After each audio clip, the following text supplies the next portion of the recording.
I was 2 years on the street. I was a broken, dishevelled, depressed, lonely and rejected woman. And today I'm living back in society rather than on the peripherals.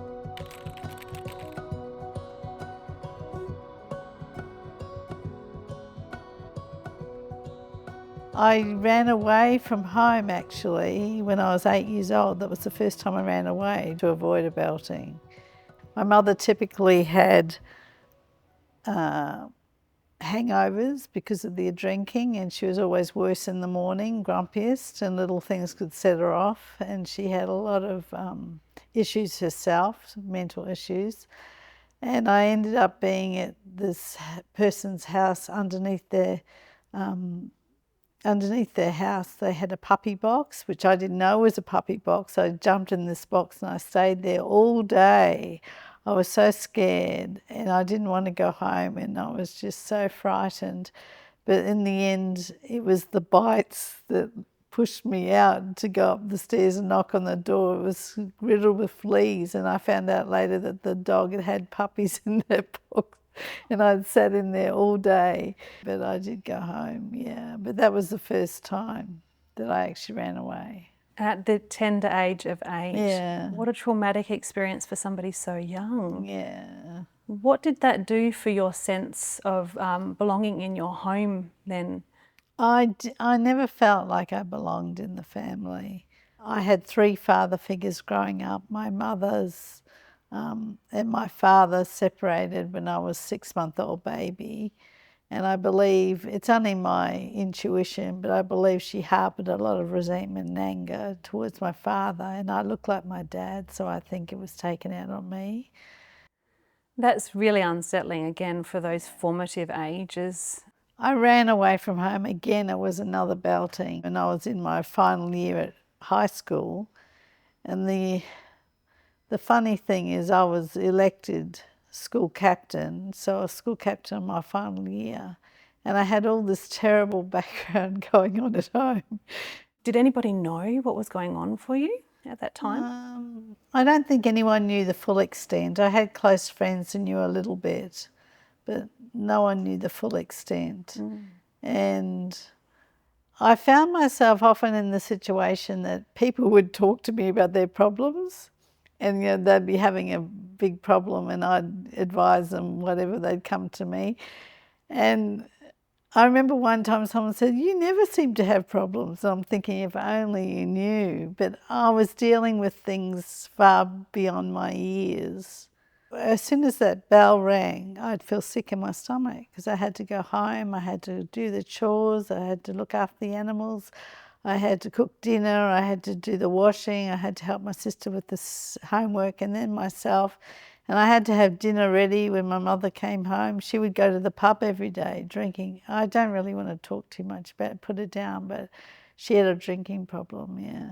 Yeah, and we know from experience that a lot of people in these situations, you can't help wonder what has brought them to that point. Like, it's not like you can blame her for her That's life. right. She had a lot of adversity when she was younger. A lot of terrible things happened to her, and she was using alcohol as a coping mechanism. Did you ever feel a sense of why me, or? I did, because sometimes I used to pray, not all the time, but sometimes I did.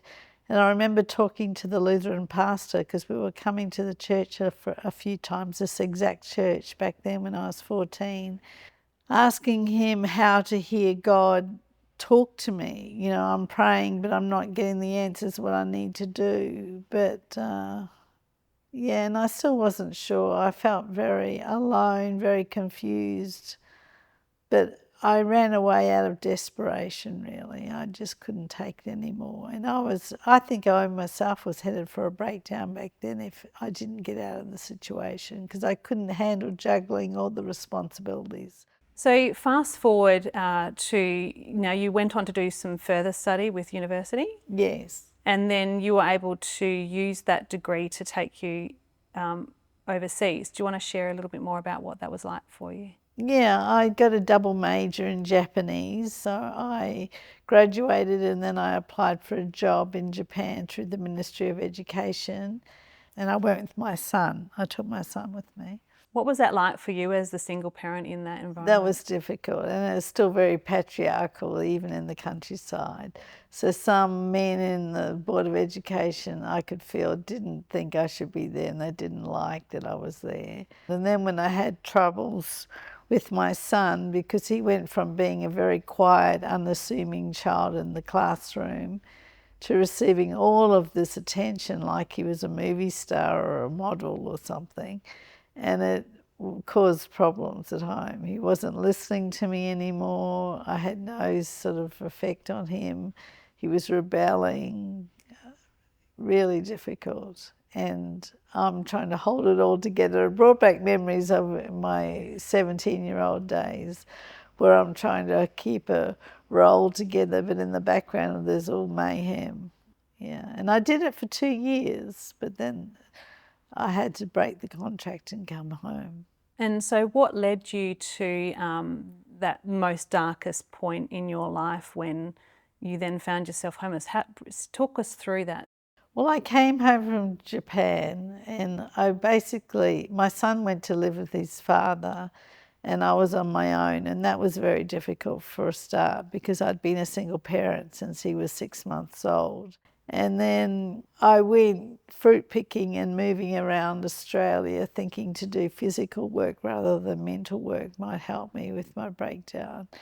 Unfortunately, I got involved in a relationship that had domestic violence, and that also precipitated to me running. And I ran out of my sister's house because I believed he tracked me down with nowhere to go. And that was difficult. That was very difficult. I ended up catching a bus and spending all night in a 24-hour McDonald's trying to decide what I was going to do. And I ended up at the ferry at Circular Quay, you know, the ferry terminal. And I just was sitting there because they had a strip of land that was 24 hours. They had security guards and everything, and it seemed safe. But I later learned the police couldn't move you on from there because of the 24-hour cafe. They had a license for people to be there, patrons to be there. So that's why I didn't get harassed there.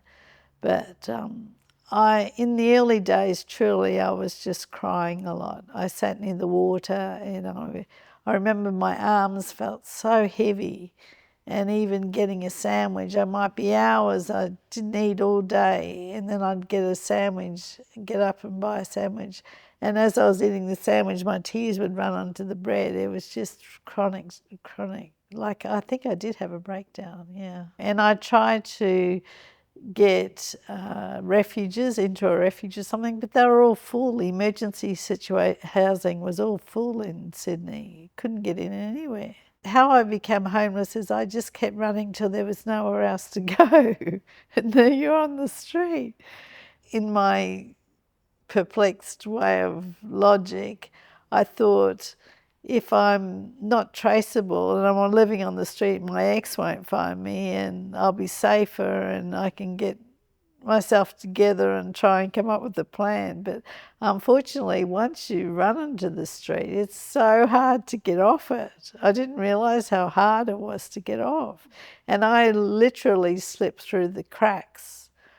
So when you go to that place of you keep running until you can run no more, but then how does that work for a place to sleep or a place of safety? What was that like for you? Well, I didn't have safety. People do things, mean things to the homeless. They throw food, they laugh, they ridicule, they peg water bottles. They're mean. It is like kick the cat syndrome. So they tend to take out their frustrations on someone worse off than themselves. What kept you, can I use the word sane? Like, what kept you going that you were able to just continue living like and going day to day like this? Yeah, I was 2 years on the streets like that, and it was a very long time. And it was first in Sydney like that, then I moved up to the coast in 2005. But to be honest, for all the anger I had, the innate anger I had towards my mother for the treatment, I can honestly say I can thank her now, because without that grounding of resilience, of having to put up with a lot and just take it in your stride and swallow it and keep going, I wouldn't have coped with on the street, because I also suffered a sexual assault too, which I won't go into, but it does happen. And I'd like people to know how dangerous it is. You know, I was left so disappointed by agendas time and time again, so particularly men offering accommodation. So it turned out to be I had to do it on my own, on my own, yeah. So there must have been a breaking point, some point, or at least the turning point where things started to come together. Talk me through what happened next. Like, it didn't really. It went on for 2 years, for a long time, until I remember praying very hard to God, saying, please, you've got to help me. I can't get off these streets by myself. I can't do it. And because even though I'd been working, I'd saved a bit of money, but it wasn't enough to go flatting, and I didn't have any rental history. I hadn't had years of no rental history and no one to vouch for me. So I couldn't seem to get off the street. But the final straw came when this incident happened at the beach. I was back up on the Gold Coast by this time. I came up in around May 2005, and there was an incident on the beach where I feel embarrassed to say it, but I was in the public shower with bikinis on, but I was trying to wash myself with soap and everything. And this man had been ogling me, and I told him to go away in much more stronger terms.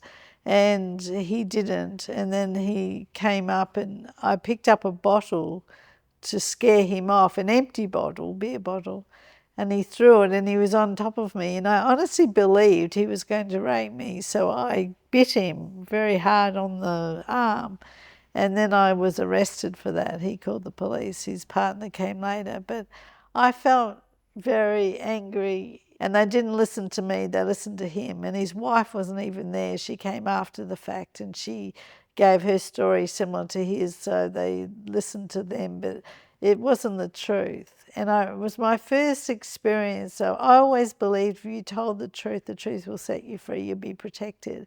But it was my first real experience of a brush with the law, and I wasn't believed because I was homeless at Canada for nothing. And they didn't even ask me my side of the story. I was just taken into custody, put into the mental health ward, and then they questioned it. The irony was, as much as I hated it and I was so furious that I couldn't leave, I was starting to eat regular meals, I was sleeping regular hours, I was showering every day. So at least I was forming back into the rhythm of society in the mental health ward. throughout your life, you seem to have been faced with multiple challenges of identity and not having a place of belonging. So where did you find a sense of belonging in that? Well, when I was homeless, I used to attend different churches. And then when I was in the mental health facility, I met a girl, Sarah, my friend. She was a committed Christian, and she brought me to King's College Church first when I first got out. And then I came to this church because I remembered I used to go to this church all those years ago. So it's very comforting to be back in it.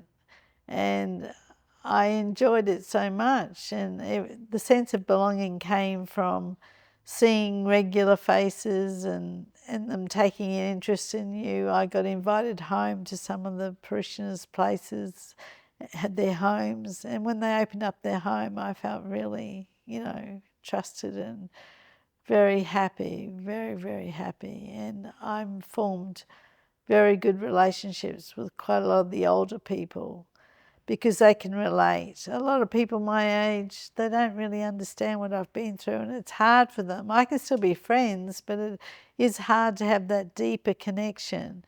The older people, they've come through the depression, they've come through really hard times, and they know what it's like to go without. I never feel free of homelessness. I feel it's just around the corner, and I deal with my mental demons, and I relive things, and that makes it very difficult. And sometimes I feel like, should I just run back onto the street? But then I know that's counterproductive. That's not the answer.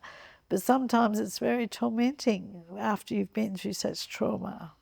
Of course, for everything that you've been through, it would be hard to let go of that. It would be hard to just wipe that part of your life completely clean. Nobody can ever get rid of, the life that you've had before. But you've been able to find a place here that you can find a sense of belonging. Yes.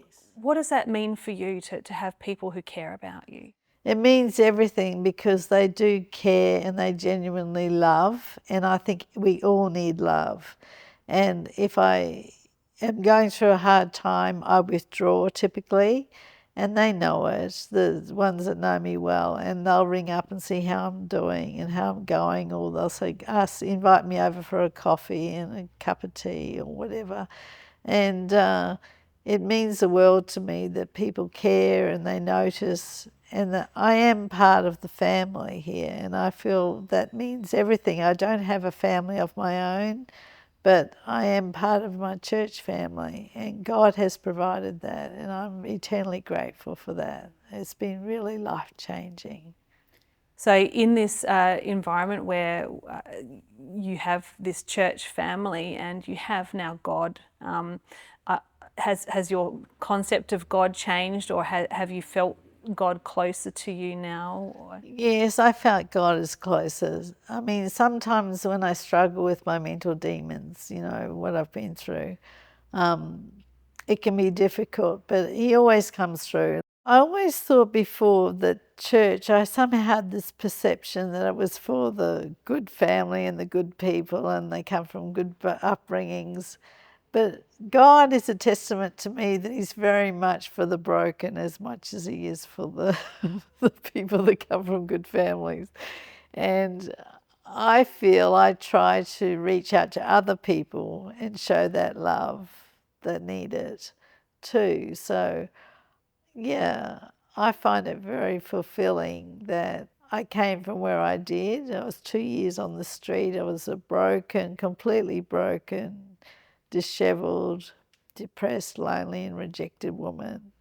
And today I'm living back in society rather than on the peripherals. So for you, in your journey of faith and trauma, are there any particular Bible verses or something that comes back to you through scripture that helps you in your time of need? Once I had come back to God and going to churches, I got a lot of comfort in reading the Bible on my own and spending time on my own reading it. And since then I've discovered a special scripture, 1 Samuel 2 verse 8. He raises the poor from the dust and lifts the needy from the ash heap. He seats them with princes and has them inherit a throne of honour. For the foundations of the earth are the Lord's, and on them He has set the world. And to me, it's very reassuring. It's, even though for the homeless people, God will elevate you and sit you at a table with princes so that we're all equal. There's no discrimination, because that's one thing I learnt on the streets. The streets don't discriminate, and anyone can become homeless. So it's so comforting to hear that He'll set us at a table with princes, and the foundations are His. The world is set upon His foundations, so He has the final say. If we're good enough for the Lord and He assures us we are, then that's all that matters. So it's very reassuring for me. What a beautiful thing to hear. So even somebody who's in a broken situation, who is feeling like they've lost their sense of belonging, Yes. to know that identity in God, that He loves and cares for each one of us, Yes. and doesn't discriminate. No, regardless. What a beautiful message to hear. Thank you so much for your time today. Your story is powerful, it's traumatic, it's sad, but I love hearing your journey and seeing you now and the way God has carried you through. So thank you so much for your time. You're welcome. Thank you so much. And all praise be to God. Thank you so much.